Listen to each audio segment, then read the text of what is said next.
Ho aminareo any havana ny fahasoavana sy ny fiadanana avy amin'Andriamanitra ray sy Jesosy Kristy tompontsika. Amen. Maneke ho tarihan'ny fanahin'Andriamanitra. Maneke ho tarihan'ny fanahin'Andriamanitra. Zany no misongadina mofinainantsika anio ato amin'ny Salamo 370 ka ny 17 hatramin'ny 210 farany. Andeha hovakitsika amin'ny anaran'i Jesosy miteny manao hoe: fangana hamaly ahy Jehova, fareraka ny fanahiko. Aza manafina ny tavanao amiko, fandrao tahaka izay midina any ampasanao. Ampandreneso ny famondram-ponao noho ny maraina, fa ianao no itokiko. Ampalalao ahy izay lalana tokony alehako, fa aminao no ananganako ny fanahiko. Jehova, vonjeo amin'ny fahavaloko aho, ao aminao no hiereko. Ampianaro anao ny sitraponao aho, fa ianao no Andriamanitra. Aoka ny fanahinao tsara no hitarihanao ahy amin'izay tany marina. Noho ny anaranao Jehova, velomy aho. Araka ny fahamarinanao, avohay ny fanahiko ho afaka amin'ny fahoriana. Ary araka ny famondram-ponao, fongory ny fahavaloko ka aringano izay rehetra mampahory ny fanahiko. Fampanomponao aho. Ray masino, manamasinanay amin'ny fahamarinana, ny teninao no fahamarinana. Amen. Meteza ho tarihan'ny fanahin'Andriamanitra. Indrindra ny 110 manao hoe: ampianaro anao ny sitraponao aho, fa ianao no Andriamanitra. Aoka ny fanahinao tsara no hitarihanao ahy amin'izay tany marina. Aoka ny fanahinao tsara no hitarihanao ahy amin'izay tany marina. Vavaka nataona mpanompon'Andriamanitra eo anatrehan'ny zavatsarotra izay lalovany, andaniny maharingy anazy, maharitra aina azy ny fahotana izay misavovona eo ambonin'ny lohany. Tsy manamary tena mihitsy ny mpanao salamo fa miaiky fa mpanoty izy, ary ity Salamo 370 ity dia tafiditra ao anatin'ny sokajin'ireo antsoina hoe vavaka fiekekeloka, vavaka fifonana, hitalahoana famondram-po eo anatrehan'Andriamanitra. Ka dia indro mitodika amin'ilay Andriamanitra mpamindra fo ny mpanao salamo, fa efa be loatra ny fahotany, miaiky izy fa efa diso teo anatrehan'Andriamanitra.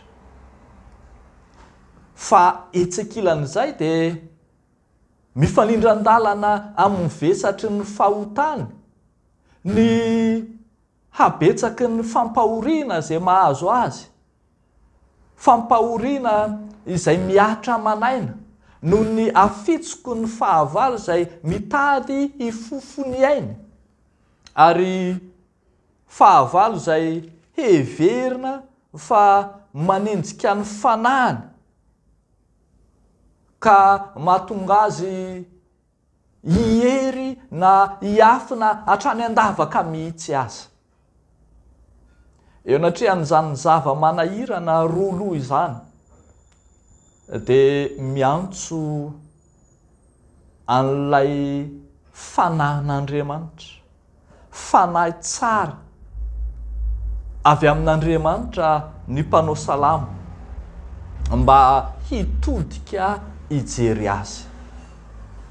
Ny vanim-potoana iainan'ny mpanao salamo eto, rehefa diniantsika tsara, trandrahana tsara ty perikopa ity, dia ahitantsika fa vanim-potoana tsy ny fanalavitra loatra tamin'ny andron'ny mpaminany, ka ny mpaminany izay mitodika amin'Andriamanitra eo anatrehan'ny fahotany izay mampitodika ny olona amin'ny Jehova eo natrehan'ny fiodonany amin'Andriamanitra no hitantsika ihany koa miteny amin'ny mpanao salamo ankehitriny ka ahafahana sy hananana zo mitodika amin'izy Andriamanitra. Ravako malala ao amin'ny tompo, tsy misy azo ny mino ialofana afa-tsy any amin'io Andriamanitra marina, Andriamanitra fanahy io ihany. Tsy azo ampitahaina velively mihitsy amin'ny tsy fahamarinan'ny zanak'olombelona ny fahamarinan'ny Jehova. Aoka ny fanahinao tsara no hitarihanao ahy amin'izay tany marina misy fitsaharana, tany marina izay misy an'Andriamanitra fahamarinana, tany marina izay itoeran'izy Andriamanitra mihitsy.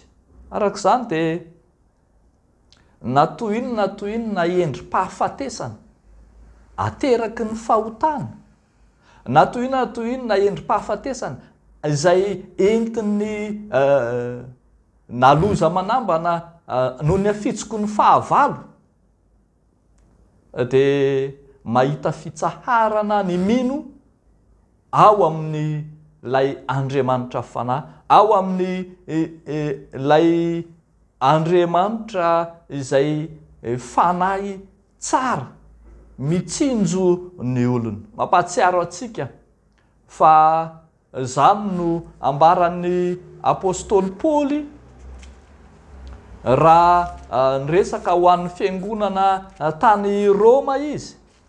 Any amin'ny Romanina toko 9 dia miteny mazava tsara fa mety ho faty ihany ny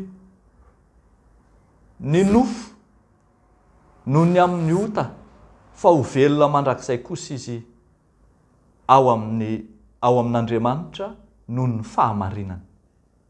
Ry havako, andeha hanaiky ho tarihan'ny fanan'Andriamanitra, fa izay tarihan'ny fanan'Andriamanitra no zanak'Andriamanitra, ary izay tarihan'ny fanan'Andriamanitra no misy fitsaharana, miala ao anaty aizikitroko ny fahafatesana, miala ao anaty izay loza manambana rehetra. Meteza ho tarihan'ny fanan'Andriamanitra ho any amin'ny tany misy fitsaharana, tany fahamarinana, tany misy fahamarinana. Dia ho an'Andriamanitra ireriany ny voninahitra. Amen. Ivavaka isika.